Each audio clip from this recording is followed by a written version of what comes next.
Hello friends, my name is Mukesh Chawla और आप सभी का यूटिलिटेरियन आईएएस में स्वागत है। हमने अपनी पिछली वीडियो में ये देखा कि किस तरीके से डीएनए में हम चेंजेस ला सकते हैं और उसके लिए क्या क्या चीज़ें ज़रूरत है। हमने ये जाना कि अगर हमें किसी भी डीएनए बेस्ड या जीन बेस्ड कोई भी ट्रीटमेंट करना है या कोई भी चेंजेस करने हैं तो उसके लिए सबसे हमारे पास 3 चीज़ों का होना बहुत ज़रूरी है। पहला है डीएनए सीक्वेंसिंग, दूसरा है एनालिसिस और तीसरा है जीनोम एडिटिंग, जिसमें से पहले 2 के बारे में हम काफ़ी अच्छे से पढ़ चुके हैं और जान चुके हैं। पहला जिसमें हमने जाना कि डीएनए सीक्वेंसिंग क्या होती है और किस तरीके से करी जाती है, उसकी नई नई टेक्निक्स हैं और भी बहुत सारी टेक्निक्स जो डेवलप हो रही हैं। उसके बाद हमने ये जाना कि किस तरीके से एनालिसिस करा जाता है, जिसमें हमने ये जाना कि किस तरीके से पॉलीमरेज चेन रिएक्शन का यूज़ करके हम अपने डीएनए की एक स्पेसिफिक जीन की क्या करते हैं, कॉपीज बनाते हैं ताकि उसको क्या करा जा सके, उनकी कॉपीज बना के उनको एनालाइज कर सके, क्योंकि DNA is a very very small part. ठीक है, अब हमारी बात आती है इस पे जीनोम एडिटिंग की, यानी एडिटिंग करते हैं, क्योंकि बिना एडिटिंग मतलब अगर हमें एडिटिंग करनी है तो इसलिए हमें सीक्वेंसिंग और उसका एनालिसिस करना बहुत जरूरी है। तो इसलिए हमने उन दोनों के बारे में जान लिया है। अब इस वीडियो में हम पढ़ने वाले हैं genome editing. Basically genome editing में होता क्या है और किस किस टाइप के हैं और आज के टाइम में कौन कौन सी जीनोम एडिटिंग जो बहुत ज़्यादा पॉपुलर है उसके बारे में देखेंगे। और उसके बाद फिर हम देखेंगे कि उसके अलावा जो बेसिक यानी जो सबसे इंपॉर्टेंट जो जीनोम एडिटिंग है वो कौन सी है। ठीक है, और जो कि मार्केट में बहुत ज़्यादा यूज़ भी हो रही है और इसके बारे में आपने बहुत कुछ सुना भी होगा। ठीक है, तो आज की वीडियो में हम बेसिकली जीनोम एडिटिंग के बारे में ही पढ़ेंगे और किस तरीके से जीनोम एडिटिंग होती है वो देखेंगे। चलिए देखते हैं। तो सबसे पहले जीनोम एडिटिंग होता क्या है। जैसा कि हमने पढ़ा था कि what is genes, what is DNA, what is genome. Genome हमने जानते हैं कि जीनोम इज बेसिकली आपका जो डीएनए का स्ट्रक्चर है। ठीक है, अगर मैं उसको पूरे के पूरे बेसिस को क्या करूं, एक उसके सारे के सारे बेसिस को अगर मैं जान लूं कि किस तरीके से उसका पूरा का पूरा स्ट्रक्चर क्या है, किस तरीके से कौन सा बेस कहां लगा हुआ है, उससे हम क्या कहते हैं, डीएनए सीक्वेंसिंग। ठीक है, और अगर वो मुझे पता चल जाता है तो that structure we call genomes. ठीक है, तो आपने इसके अलावा आपने जीनोम प्रोजेक्ट के बारे में बहुत कुछ सुना भी होगा, जिसमें बहुत सारे ह्यूमन बीइंग्स का क्या करा जा रहा है या बहुत सारे ऑर्गेनिजम्स का क्या करा जा रहा है, जीनोम के बारे में जानने की प्रोजेक्ट चल रहा है बेसिकली वो। ठीक है, जिसमें हम क्या कर रहे हैं, हम उनके जीनोम के बारे में जानेंगे और किस तरीके से उनका स्ट्रक्चर यानी उनके जो हमारे नाइट्रोजीनियस बेसिस होते हैं डीएनए में वो किस मैनर में लगे होते हैं, हम उनका क्या करेंगे, एक पूरा का पूरा स्ट्रक्चर देखेंगे और उनकी पूरे स्ट्रक्चर को क्या करेंगे, हम अपने फाइल्स में मेंटेन करके रखेंगे। ठीक है, ताकि उसके बहुत सारे यूजेस हैं। हमने ये भी देखा था कि क्यों हम डीएनए सीक्वेंसिंग करते हैं, क्यों उसका क्या बेनिफिट रहता है, वो सारी चीज हम ऑलरेडी पिछली वीडियो में देख चुके हैं। ठीक है, तो यहां पर हम आपका जीनोम एडिटिंग की बात कर रहे हैं। बेसिकली जीनोम एडिटिंग में हम करना क्या चाह रहे हैं, हम जीनोम एडिटिंग मींस हम पूरे के पूरे डीएनए स्ट्रक्चर को चेंज करना चाहते हैं या हम उसके छोटे से पार्ट को, दैट मींस उसके छोटे से पार्ट मींस जीन को एडिट करना चाह रहे हैं। ठीक है, तो जीनोम एडिटिंग बेसिकली होता क्या है, it is basically a editing और ऑल्ट्रेशन, ठीक है, और a change of our genome यानी जीन। ठीक है, यानी डीएनए के छोटे से पार्ट में हम या तो उसके छोटे से पार्ट को ऑल्टर कर रहे हैं या चेंज कर रहे हैं। ठीक है, तो उसे हम क्या कहते हैं, आवर जीनोम एडिटिंग। जैसे कि हम देख सकते हैं, genome editing is a way of making specific changes to the DNA of a cells of organism. अब वो कैसे करा जाता है बेसिकली वो भी अभी हम देखेंगे। यहां पर एक छोटा सा रिव्यू दे रखा है, an enzyme cuts the DNA at a specific sequence and when this is repaired by the cell or change or edit is made to the sequence। ठीक है, ये होता किस तरीके से है वो भी अभी हम देखेंगे कि किस तरीके से हम क्या करते हैं, डीएनए को कट करते हैं। ठीक है, क्योंकि हमने ये चीज हमने पहले पढ़ा था, हमने देखा भी था कि किस तरीके से एंजाइम्स हमारे डीएनए का यूज करके हम क्या करते हैं, प्रोटीन्स को जनरेट करते हैं। ठीक है, तो उसके लिए हमारे पास क्या होना जरूरी है, डीनेचुरेशन का होना बहुत जरूरी है। तो उसके लिए हम क्या करते हैं, यहां पर डीएनए का डीनेचुरेशन भी करते हैं, लेकिन थोड़ा सा अलग प्रोसेस है। डीनेचुरेशन का मतलब ही यही है कि एक्चुअली जो हमारा यानी डीएनए जो का जो स्ट्रक्चर है वो क्या है, डबल स्ट्रैंड। डबल स्ट्रैंड के बाद हम उसको क्या करते हैं, सिंगल स्ट्रैंड में कन्वर्ट कर देते हैं। ठीक है, तो यहां पर वो हम क्या करते हैं, एंजाइम का यूज करते हैं उनको डबल स्ट्रैंड को सिंगल स्ट्रैंड में कन्वर्ट करने के लिए। ठीक है, या फिर हम क्या करते हैं, उसके एक छोटे से स्पेसिफिक पार्ट को हम कट कर लेते हैं। ठीक है, ये अलग अलग तरीके हैं। ठीक है, तो यहां पर हम क्या करेंगे, हम इसके छोटे से पार्ट को क्या करेंगे, कट करने की कोशिश करेंगे। ठीक है, तो उसको कट करके क्या होता है, किस तरीके से जो हमारा सेल है या हमारा ऑलरेडी जो मैकेनिज्म है वो क्या करता है, उसको रिपेयर करने की कोशिश करता है। ठीक है, और किस तरीके से हम उसमें चेंज लाते हैं वो सब हम इस वीडियो में देखने वाले हैं। ठीक है, तो बेसिकली क्या होता है, it involves making cut at a specific DNA, जैसे कि मैंने भी आपको बताया। ठीक है, with the enzymes called engineered nucleus. अब इसे इंजीनियर्ड न्यूक्लियस क्यों कहते हैं, बेसिकली अगर मुझे किसी डीएनए का एक स्पेसिफिक या एक छोटा सा पार्ट जो है, ठीक है, क्योंकि जैसे कि मैंने बताया था कि हमारे डीएनए में बेसिकली होता क्या है, 3.2 बिलियन नाइट्रोजीनियस बेस पेयर लगे हुए हैं, यानी ए टी सी जी एक पर्टिकुलर मैनर में लगे हुए हैं हर एक बॉडी के अंदर। ठीक है, और वही क्या है, हमारे इंफॉर्मेशन है, वही हमारा डेटा है, और वही क्या होता है, बेसिकली हमारे पूरे के पूरे बॉडी स्ट्रक्चर को प्रिपेयर करता है। यानी अगर हमारी बॉडी में कोई सेल डैमेज हो जाता है ना, यानी आपको पता ही है कि हमारी बॉडी में ब्लड सेल्स जैसे अगर मैं बात करूं तो वो क्या होते हैं, रेगुलर बेसिस पे बनते रहते हैं, और रेगुलर बेसिस पे क्या होते हैं, नए जनरेट भी होते हैं और डैमेज भी होते रहते हैं। अब वो अगर कोई ब्लड सेल डैमेज हो गया तो वो बनेगा कैसे दोबारा, तो वो बेसिकली क्या होता है, जो हमारा जो ब्लड है उसके अंदर क्या, वो दैट इज अ सेल, और उस सेल के अंदर भी क्या होता है, उस सेल के अंदर भी न्यूक्लियस होता है, और उसके न्यूक्लियस के अंदर क्या होता है, हमारे क्रोमोसोम्स होते हैं और डीएनए होता है। और वही डीएनए क्या करता है, बार बार अपने आप को रेप्लिकेट करता है, और रेप्लिकेशन के थ्रू क्या होता है, धीरे धीरे धीरे न्यू प्रोटीन्स और अदर जो हमारा सेल होता है उसके सारे स्ट्रक्चर प्रिपेयर होते हैं, और वो किसके थ्रू होते हैं, सारे के सारे डीएनए के थ्रू। ठीक है, तो यहां पर हम क्या कर रहे हैं, हमें क्या करना है, एक छोटे से स्पेसिफिक पार्ट को क्या करना है, चेंज करना है। ठीक है, चेंज करने के लिए मुझे क्या होना जरूरी है, उसके लिए मेरे पास उसका एक पर्टिकुलर स्ट्रक्चर होना बहुत जरूरी है कि मुझे कौन सा पार्ट चेंज करना है। तो उसके लिए हमें क्या होना जरूरी है, उसके लिए हमें एक ऐसा न्यूक्लियस यानी एक ऐसे प्रोटीन या ऐसे आरएनए की जरूरत होती है कि जो जस्ट क्या करे, जिस पार्ट को हमें क्या करना है, चेंज करना है, उसका जस्ट रेप्लिकेशन हो। ठीक है, क्योंकि अगर वो रेप्लिकेट नहीं, मतलब उसका जस्ट क्या हो, कॉपी हो, अगर ऐसा नहीं होगा तो क्या होगा, वो किसी अदर पार्ट को क्या कर देगा, चेंज कर देगा। क्योंकि बेसिकली पहला काम क्या है इसमें, कट करना। ठीक है, पहला काम क्या है, कट करना, और फिर उसके बाद क्या है, दूसरा पार्ट आता है हमारा, उसके हमें कौन सा जो हमें किस तरीके का उसमें क्या करना है, एडिटिंग करनी है। पहले हमें क्या करना पड़ेगा, उसको कट करना पड़ेगा। यानी जैसे कि हमने देखा अभी कि जो हमारा डीएनए स्ट्रक्चर है उसमें क्या है, this is a double helix, और मेरे पास एक छोटा सा जो पार्ट है, बेसिकली इस पार्ट को मैं क्या करूंगा, पहले इसको हटाना पड़ेगा। अगर मुझे इस पार्ट को क्या करना है, एडिट करना है, तो उस पार्ट को हटाने के लिए हम एक पर्टिकुलर एंजाइम का यूज करते हैं जिसे हम क्या कहते हैं, इंजीनियर्ड न्यूक्लियस। और फिर उसके बाद हम क्या करते हैं, हमारे पास एक दूसरा एक टेम्पलेट रखा जाता है। ठीक है, जो क्या करता है, उसको हमारा जो सेल्स होते हैं उसको कॉपी कर लेता है, और फिर उसके बाद क्या करता है, इसको यहां पर प्लेस कर देता है। चलिए देखते हैं किस तरीके से वो प्लेस करता है, किस तरीके से वो चेंजेस लाता है। ठीक है, तो it is basically used to add, remove और alter DNA in the genome and the characteristics of a cells of a cell or an organism can be altered by the genome editing। यानी genome editing का use करके हम किसी के character को भी, यानी किसी के कैरेक्टरिस्टिक्स को चेंज कर सकते हैं, नॉट कैरेक्टर को, कैरेक्टरिस्टिक्स जैसे कि हमने ये चीज पहले भी डिस्कस कर चुके हैं, like eyes colour, hair colour, face colour, body structure. ठीक है, ये सारी चीजें हम क्या कर सकते हैं, जीनोम की एडिटिंग के थ्रू करा जा सकता है। ठीक है, और वो कैसे होता है हम इस वीडियो में यही देखने वाले हैं। और सबसे पहले इसका यूज किस किस पर्पस के लिए होता है, बेसिकली इसका यूज जैसे कि मैंने बताया कि डीएनए की एडिटिंग के लिए, उसके अलावा रिसर्च पर्पस के लिए करा जाता है, डिसीजेस को ट्रीट करने के लिए करा जाता है, उसके अलावा बायोटेक्नोलॉजी में भी इसका यूज होता है। जैसे कि बायोटेक्नोलॉजी मैंने बताया था आपको कि एग्रीकल्चर में ऐसे ऐसे बहुत सारी क्रॉप्स को बनाया जा रहा है, और ऐसी बहुत और जो काफी जो क्रॉप्स है वो बन चुकी हैं, जो क्या है, पेस्टिसाइड्स, और जो बेसिकली उनको रेजिस्ट कर सकती हैं। ठीक है, कि भाई कोई भी जो भी आपके पेस्टिसाइड्स होते हैं बेसिकली जो क्या कर सके, जो डिसीज को रेजिस्ट कर सके। डिसीज का मतलब ही यही है कि आपको पता होगा कि बहुत सारी क्रॉप्स होती है, उनको बहुत जल्दी क्या लग जाती है, कोई बीमारी लग जाती है, बीमारी इन द सेंस उसको कोई कीड़े लग जाते हैं इस तरीके का। ठीक है, तो उसको क्या कर सके, वो रेजिस्ट कर सके। उसके साथ साथ ऐसी बहुत सारी क्रॉप्स है, उनकी यील्ड बढ़ाई जा रही है। ठीक है, यील्ड से क्यों बढ़ाया जा रहा है, और हमें पता भी है कि धीरे धीरे पॉपुलेशन बढ़ रही है तो डिमांड बढ़ेगी, तो इसके लिए यील्ड का बढ़ना बहुत जरूरी है। तो इन सारी चीजों पे क्या करा जा रहा है, जीनोम एडिटिंग का यूज करके इसको यूज करने वाले हैं। ठीक है,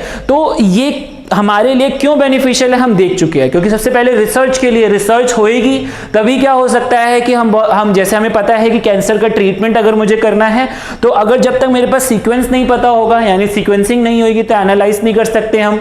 एनालाइज करने के बाद ही हम क्या कर सकते हैं, उसको एडिट कर सकते हैं।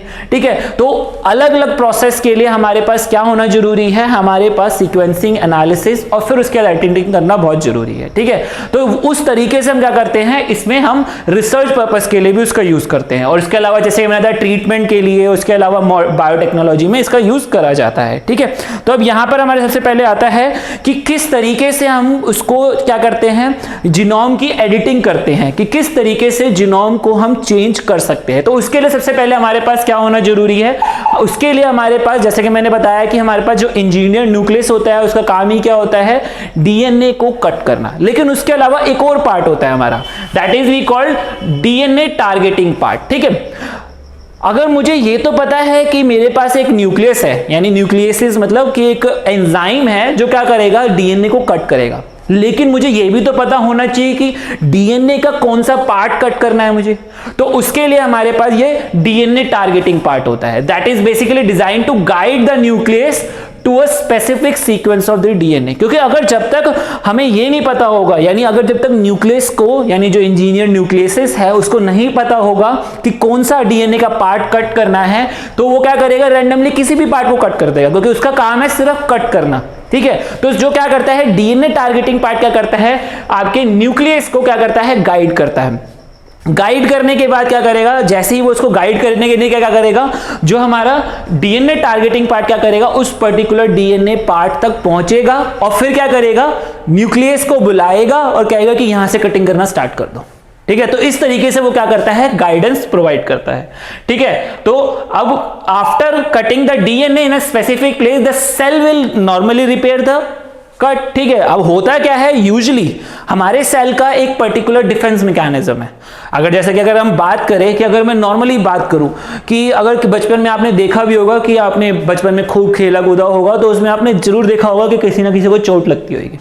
चोट लगने के बावजूद भी क्या होता है, आपका ब्लड भी निकला, फिर उसके बाद क्या होता है, धीरे धीरे वो थोड़े दिन बाद उसमें क्लॉटिंग हो जाती है, ब्लड क्लॉट हो जाता है, और फिर उसके बाद क्या होता है, वो क्लॉटिंग वाला जो हिस्सा होता है वो धीरे धीरे हट जाता है और एक हमारी पूरी की पूरी नई लेयर प्रिपेयर हो जाती है। और वो कैसे होता है, बेसिकली वहां पर तो कट लग गया था, कट लगने के बावजूद भी क्या हुआ, वहां पर अगेन हमारे पास क्या हुआ, हमारे पास नेम यानी सेम सेल यानी सेम लेयर हमें सामने शो होती है। उसका रीजन ही यही है कि कट लगने का मतलब ही क्या है, वहां पर सेल डैमेज हो गए। तो अब हमारे पास क्या होना जरूरी है, हमारे पास वहां नए सेल बनना जरूरी है। तो नए सेल बनाने का काम किसका है, डीएनए का, क्योंकि डीएनए के पास ही क्या है, सारी इंफॉर्मेशन है। तो डीएनए में भी, डीएनए के अंदर भी कोई चेंज आता है तो भी वो क्या कर सकता है, अपने आप को रिपेयर कर सकता है। क्यों, क्योंकि उसके पास बहुत सारी कॉपीज हैं, अपने खुद की बहुत सारी कॉपीज है। अगर मैं बात करूं, ये मेरे पास एक हाथ है, ये एक टिश्यूज है, इसके अंदर बहुत सारे सेल्स होंगे, तो एक सेल से वो क्या कर सकता है, एक कॉपी लेके दूसरे सेल को बना सकता है। तो यही वो करता है कि उसके पास नंबर ऑफ डीएनए की कॉपीज हैं, तो उसको क्या करता है, उसको रेप्लिकेट कर सकता है। यानी अगर किसी डीएनए कोई ब्रेक भी हो जाता है तो वो पुराने यानी कोई दूसरे डीएनए को एज अ टेम्पलेट मानकर उस जो हमारा डीएनए डैमेज हुआ है उसको क्या कर सकता है, उसको रिपेयर करने की कैपेसिटी रखता है। ठीक है, तो वो करने के लिए भी यहां पर डीएनए क्या करता है, वही चीज प्रोसीजर करता है। लेकिन हमें क्या करना है, हमें एडिटिंग करनी है। तो एडिटिंग कैसे करते हैं वो भी हम देखेंगे यहां पर। ठीक है, तो we can manipulate this repair process to make the changes. हम क्या करेंगे, इस जो रिपेयर सिस्टम है, जो डीएनए का खुद का रिपेयर सिस्टम है, हम उसको चेंज करते हैं। जीनोम एडिटिंग में दो काम तो हमें पता चल गए। पहला काम क्या था, एडिट करना। एडिट करने के लिए हमें कट करना जरूरी है।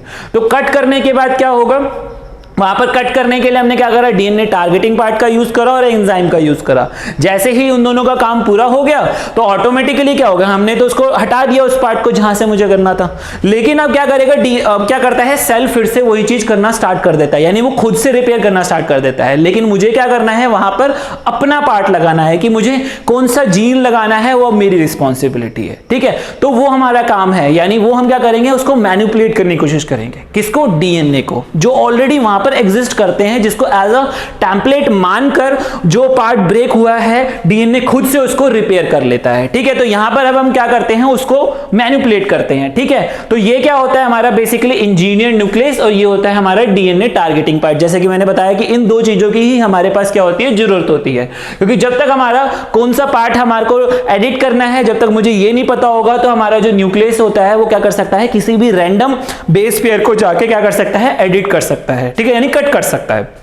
ठीक है, तो ये सारी दो चीजें होती है हमारी बेसिक। ठीक है, अब ये क्या होता है, this is basically a small DNA change की भाई हम किस तरीके से छोटे छोटे डीएनए में भी चेंजेस ला सकते हैं, छोटे से डीएनए पार्ट में चेंजेस ला सकते हैं। ठीक है, और वो कौन सा प्रोसीजर होता है, वो यही प्रोसीजर होता है। तो सबसे पहला पार्ट तो क्या होता है, रिमूवल, जिसमें मैंने आपको बताया कि रिमूवल के लिए हमारे पास दो ही चीजें हैं, पहला क्या था, न्यूक्लियस, और दूसरा डीएनए टारगेटिंग पार्ट। तो यहां पर भी वही हो रहा है, to remove a section of DNA. यहां पर मैं आपको एक प्रोसेस जो है पूरा जो प्रोसेस है वो दिखा रहा हूं। ठीक है, to remove a section of DNA and nucleosides engineered. ठीक है, जैसे कि मैंने बताया, it make cuts in the DNA either side of this section that we want to remove, यानी कौन से साइड पे हमें रिमूव करना है। ठीक है, यानी हमने बताया कि डबल हेलिक्स है, तो कौन सा पार्ट उसे रिमूव करना है वो मैटर करता है। ठीक है, तो वो क्या करेगा, that is we call nucleus, यानी जो न्यूक्लियस है वो उसी पार्ट को क्या करेगा, सिर्फ कट करेगा। Thus cells normally DNA repairs the machinery, ठीक है, will recognize the damage but may mistakenly join the wrong end of the DNA together, removing the DNA in between the two cuts। ठीक है, तो यहां पर क्या है, देखो जैसा कि हम देख रहे हैं कि ये क्या है, एक्चुअल डीएनए स्ट्रैंड है, यानी ये दो क्या है, हमारे डबल हेलिक्स स्ट्रक्चर है। अब इसका काम क्या था, कि हमारा क्या काम था, पहले तो न्यूक्लियस इंजीनियर ने क्या करा, न्यूक्लियस जो इंजीनियर था, यानी जो इंजीनियर न्यूक्लियस था, उसने क्या करा, बेसिकली दो इसको, यानी जो एक्चुअल जो डीएनए स्ट्रक्चर था उसको कट कर दिया। ठीक है, किसके थ्रू, डीएनए टारगेटिंग पार्ट का यूज करके। फिर उसके बाद क्या करेगा, ये जो हमारा सिस्टम है ये इसको अपने आप ही क्या करना है, कैपेसिटी रखता है, क्या कर सकता है कि अपने आप रिपेयर कर सकता है। लेकिन हमारा मेन काम क्या है, हमारा मेन काम है इसको एडिट करना, यानी एडिट करना है। तो एडिट करने के लिए हम क्या करेंगे, यहां पर हम वो क्या करता है, जो उसके पास ऑलरेडी टेम्पलेट है उसका यूज करता है। यहां पर अब हम क्या करेंगे, हम एक अपना खुद से डीएनए टेम्पलेट देंगे उसे। ठीक है, यहां पर हम क्या करेंगे, खुद से एक अपना डीएनए टेम्पलेट डाल देंगे, that we call it is called DNA template, और it could be RNA template, अगर मुझे एक सिंगल स्ट्रैंड को चेंज करना हो, यानी एक सिर्फ सिंगल स्ट्रैंड यानी एक ही पार्ट को चेंज करना हो। ठीक है, ऑब्वियसली बात है उसको तो चेंज करना पॉसिबल नहीं है, क्योंकि बेसिकली पूरे डीएनए को ही पार्ट को चेंज करा जा सकता है, क्योंकि अगर एक पार्ट को अगर मैं कट करके हटा भी देता हूं, तो जो अगर मैं दूसरा कोई आरएनए का स्ट्रक्चर ऐड करने की कोशिश भी करता हूं, तो ऑटोमेटिकली अगर यहां पर ए टी जी लगा भी हुआ है, तो ऑटोमेटिकली यहां पर क्या करना पड़ेगा, टी ए जी सी ही लगाना पड़ेगा, एक आरएनए तो हटा के हम चेंज नहीं कर सकते। तो इसलिए हम क्या करते हैं, पूरे डीएनए में से एक पूरा का पूरा यानी डबल स्ट्रैंड को ही हटाना पड़ता है, और उस डीएनए को ही हम क्या करते हैं, फिर एक नया टेम्पलेट लगा के उसमें फिट कर देते हैं, लाइक दिस। ठीक है, तो अब ये क्या करेगा, ये जो नया डीएनए टेम्पलेट है ना, वो क्या करता है, वो उसको कॉपी कर लेगा। ठीक है, और जैसे ही वो उसको कॉपी करेगा, तो ऑटोमेटिकली जो हमारा नया डीएनए है वो क्या करेगा, इसी टेम्पलेट के अकॉर्डिंग बनेगा। ठीक है, तो this is the basic process. तो this is we call the insertion of section of DNA. कौन सा सेक्शन ऑफ डीएनए जो हम डालना चाहते हैं। पहला काम था कट करना, दूसरा काम था इंसर्ट करना, तो इंसर्ट हमने कर दिया। तो यहां पर हम देख सकते हैं a natural DNA repair system can be hijack. ठीक है, जैसे कि मैंने बताया कि हमारा मेन इसका काम ही क्या है, उसको मैनिपुलेट करना है, हाईजैक करना है। ठीक है, मैनिपुलेट करेंगे तो ऑटोमेटिकली क्या होगा, हम अपने अकॉर्डिंग उसमें चेंजेस ला सकते हैं, अदरवाइज क्या होगा, वो ऑटोमेटिकली खुद ही रिपेयर हो जाएगा, सेम जैसा कि पहले था। To insert a section of DNA into a genome by genome editing. Normally before a cell divides, जैसा कि एक प्रोसेस होता है, जैसा कि मैंने आपको बताया भी है कि all of its DNA copies so that the two resulting daughter cells can receive a complete copy of the genomes. ठीक है, if there is a break in one copy of the DNA, the cell repairs the break by using the other copy as a template. This process ensures that both the copies of the DNA matches again, and this is we call homology directed repair. ठीक है, तो अगर कहीं एक भी यानी अगर cell divide हो रहे हैं तो ऑटोमेटिकली क्या होता है, दोनों के पास क्या होगा, सेम ही डीएनए जाएगा। अगर एक का डीएनए क्या होता है, डैमेज हो भी जाता है, तो वो पहले वाले की कॉपी का यूज करके, पहले की एज अ कॉपी मानकर, उसको टेम्पलेट मानकर दूसरे वाले को रिपेयर कर देता है। तो इसी को हम क्या कहते हैं, होमोलॉजी डायरेक्टेड रिपेयर। लेकिन हमें क्या करना है, हमें एडिट करना है, तो इसलिए हम क्या करते हैं, अपना खुद का एक डीएनए टेम्पलेट उसमें फिट कर देते हैं, ठीक है। तो क्या होगा, a modified piece of the DNA similar in sequence to the site of the cut is introduce, ठीक है, and the cell uses the modified piece of the DNA as a template to repair the break and filling the break with a copy of new DNA, ठीक है। तो इस तरीके से क्या होता है, प्रोसीजर होता है। पहला हमारे पास क्या होना जरूरी है, न्यूक्लियस पार्ट और टारगेटिंग पार्ट, और दूसरा होना क्या जरूरी है, हमारे पास एक डीएनए सीक्वेंस, एक एज अ टेम्पलेट, यानी एक डीएनए टेम्पलेट होना जरूरी है। अगर वो होगा तो ही मैं क्या कर सकता हूं, जो मैंने कट करा है मैं उसमें अपना डीएनए डाल सकता हूं। तो इसके कट करने के लिए हमारे पास इंजीनियर न्यूक्लियस होना जरूरी है, ठीक है। तो इस तरीके से हम क्या करते हैं,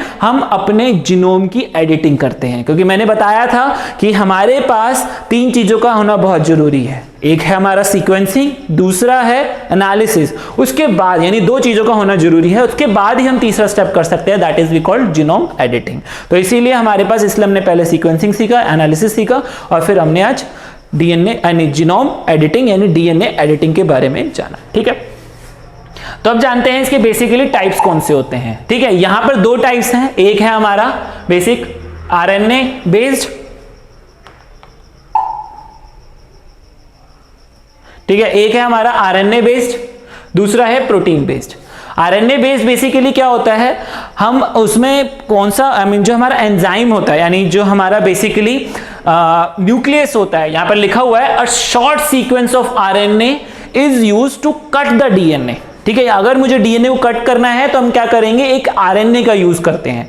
लेकिन प्रोटीन बेस्ड जो होता है उसमें हम क्या करते हैं, प्रोटीन का यूज करते हैं, जिसे हम एंजाइम्स कह सकते हो, या आप जो हम basically enzyme that is we called engineer nucleus, ठीक है, उसमें हम क्या करते हैं, प्रोटीन का यूज करते हैं। और हमने देखा भी था कि हमने जब रेप्लिकेशन के बारे में जाना था कि किस तरीके से नए नए प्रोटीन जनरेट होते हैं, तो वहां पर क्या होता है, हम एंजाइम का यूज करके क्या करते हैं, नए प्रोटीन्स को जनरेट करते हैं। वहां पर भी हम क्या करते हैं, सेल को डिवाइड करने की कोशिश करते हैं, ठीक है। तो इस तरीके से हम क्या कर सकते हैं, इन 2 बेसिस पे हम क्या कर सकते हैं, जीनोम की एडिटिंग कर सकते हैं, ठीक है। तो चलिए देखते हैं इसके इस बेसिस पे कौन कौन से टाइप्स होते हैं। तो सबसे पहला जो होता है हमारा बेसिकली क्या होता है, CRISPR, and that we called clustered regularly interspace short palindromic repeats, ठीक है। तो इसके बारे में हम जानेंगे जरूर, ठीक है, क्योंकि it is a very popular and very important, ठीक है। क्यों, क्योंकि इसका यूज आज के टाइम में बहुत जगह हो रहा है। आपने देखा भी होगा कोविड में भी इसका यूज हो रहा है, कि इसको बेसिकली कोविड जो हम आरटीपीसीआर टेस्ट के थ्रू हम जानने की कोशिश करते थे, तो आज के टाइम में हम CRISPR technology basically CRISPR Cas9 का यूज करके क्या कर सकते हैं, हम ये जान सकते हैं कि किसी पर्सन, कोई भी जो पर्सन है वो कोविड पॉजिटिव है या नहीं है, ठीक है। तो इसीलिए क्रिस्पर Cas9 के बारे में हम थोड़ा बहुत जरूर जानेंगे, ठीक है। तो और इसके साथ साथ क्या होता है, बेसिकली एक इसमें डीएनए टारगेटिंग पार्ट होता है which consist of RNA molecule, ठीक है। जैसे कि मैंने बताया कि उसमें क्या है, हमारा आरएनए मॉलिक्यूल है जो बेसिकली क्या करता है, टारगेट डिसाइड करता है कि कौन सा जो हमें जो पार्ट है वो बेसिकली क्या करना है, हमें एडिट करना है, क्योंकि अगर वो कट नहीं करूंगा तो हम नया डीएनए नहीं डाल सकते, ठीक है। तो this is basically what, this is basically RNA based genome editing, ठीक है। हमने 2 पढ़े हैं, एक है आरएनए बेस्ड और एक होता है हमारा प्रोटीन बेस्ड, ठीक है। तो जो क्रिस्पर Cas9 है वो बेसिकली कौन सा है, that is the RNA based, ठीक है, जो कि बेसिकली क्या करता है, वो हमें किसको गाइड करता है, वो एंजाइम को गाइड करता है, किस पर्पस के लिए, हमारे किस पार्ट, कौन से पार्ट को क्या करना है, कट करना है, डीएनए के कौन से पार्ट को हमें कट करना है और किसको एडिट करना है, तो जो आरएनए है वो क्या करेगा, गाइड करता है, ठीक है। तो और जो Cas है, बेसिकली Cas क्या है, दैट इज अगेन हम जान सकते हैं, इसके बारे में हम सोच भी सकते हैं, that's a very easy thing. Basically ये क्या होता है, एंजाइम होता है, ठीक है, that is called engineer nucleus, ठीक है। यही क्या करता है, वहां पर जाके कि कौन सा पार्ट है, यानी कौन सा जो पार्ट है जो कट करना है, उसका कट करने का काम किसका है, हमारा यहाँ पर Cas9 का है, ठीक है। तो यहां पर हमारे पास 2 ही चीजें हैं, सबसे पहले कि ये आरएनए बेस्ड टेक्निक है, और दूसरा इसमें जो Cas9 है that is the enzyme which actually cut the DNA part, ठीक है। और इसकी फुल फॉर्म क्या है, क्रिस्पर एसोसिएटेड प्रोटीन, ठीक है।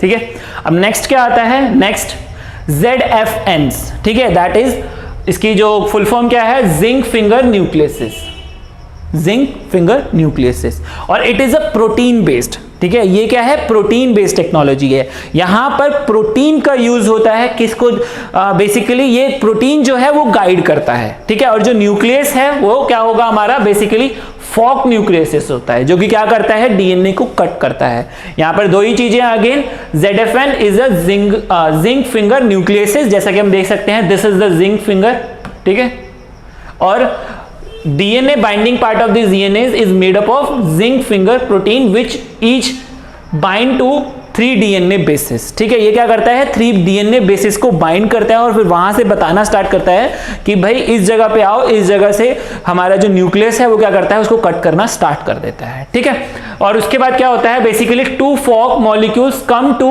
make a cut in the DNA, so a pair of these ZFNs are made, one binding to each strand, यानी जो दोनों स्ट्रैंड्स होती हैं, हमारी हेलिकल स्ट्रक्चर है हमारे पास, तो दोनों साइड से वो क्या करते हैं, आके बाइंड करते हैं और फिर वहां से हमारा जो न्यूक्लियस है उसको कट करना स्टार्ट करता है और कितना करना है वो उसको बता देता है, ठीक है। तो इस तरीके से क्या है, यहां पर हमारे पास दो ही चीजें अगेन मैंने जैसे बताया, पहला it is a zinc finger protein based technology, और यहां पर अगेन यहां पर 2 फोक यानी जो मॉलिक्यूल्स का यूज करते हैं ताकि क्या कर सके हम, बेसिकली हमारे जो बेसिस हैं कौन से बेसिस को क्या करना है, कट करना है, वहां से वो इसको बताना स्टार्ट कर देता है, ठीक है। उसके बाद आता है टैलन, ठीक है, टैलेंस, और टैलेंस की फुल फॉर्म क्या है, ट्रांसक्रिप्शंस एक्टिवेटर लाइक इफेक्टर न्यूक्लियस, ठीक है। तो यहां पर बेसिकली क्या है, ये जो हमारा टैलन है यानी टेल जो है वो बेसिकली क्या है, it is a DNA binding domain, यानी कहां पर कौन सा डीएनए बाइंड करना है, यानी कौन सा डीएनए हमारे को कट करना है, यहां पर टेल यानी टेल बताता है। It is basically 4 different tail domain, 1 for each DNA basis so they can be engineered to bind a specific DNA sequence much more easily than ZFNs, ठीक है। तो ये क्या करता है बेसिकली, वो यानी जो हमारा ZFN है वो क्या करता है, 3 न्यूक्लियसिस को, यानी जो हमारे 3 न्यूक्लियसिस को क्या करता है, बाइंड करता है। ये यहां पर क्या है, ये एक ही को बाइंड करता है, इसका इसीलिए क्या करते हैं, यहां पर 4 का यानी 4 डिफरेंट हमारे टैलेंट जो हमारे ये है हमारे टेल डोमेन जो है उसका यूज करा जाता है। व्हाट इज द टेल्स, यानी टैलेंट्स क्या है, basically transcriptions activator like effector nucleases, ठीक है। और अगेन इसमें फॉक न्यूक्लियसिस का यूज करते हैं, जो कि बेसिकली किस काम आता है, हमारे डीएनए को कट करने के काम आता है, और बाकी उसके बाद जो काम है हमारा इंसर्शन करने का, वो हमें एज इट इज करना ही पड़ता है। तो ये बेसिकली जो 3 टेक्नोलॉजीज हैं वो 2 डिफरेंट बेसिस पे टिकी हुई हैं, एक है आरएनए बेसिस पे और जो बाकी 2 हैं वो बेसिकली किस पे हैं, प्रोटीन बेसिस पे। यानी ये जो आरएनए और जो प्रोटीन है वो ये डिसाइड करते हैं कि, यानी वो गाइड करते हैं किसको, न्यूक्लियसिस को, कि कौन सा पार्ट यानी डीएनए का कौन सा पार्ट हमें कट करना है, और अगर हम जब तक हम उसे कट नहीं करेंगे तब तक हम नया डीएनए नहीं डाल सकते, ठीक है। तो इसीलिए हमारे पास ये 3 डिफरेंट टेक्नोलॉजीज हैं जो कि बहुत ज्यादा पॉपुलर हैं, ठीक है, जिसमें से हम CRISPR-Cas9 के बारे में जानेंगे और देखेंगे कि CRISPR-Cas9 किस तरीके से काम करता है और उसमें किस तरीके से चेंजेस मतलब वो किस तरीके से चेंजेस लाता है डीएनए में, वो सारी चीज हम नेक्स्ट वीडियो में देखने वाले हैं, ठीक है। तो इस वीडियो में इतना ही, नेक्स्ट वीडियो में हम CRISPR-Cas9 के बारे में देखेंगे और उसके बाद हम देखेंगे किस तरीके से जीन थेरेपी काम करती है। तब तक के लिए थैंक यू, धन्यवाद।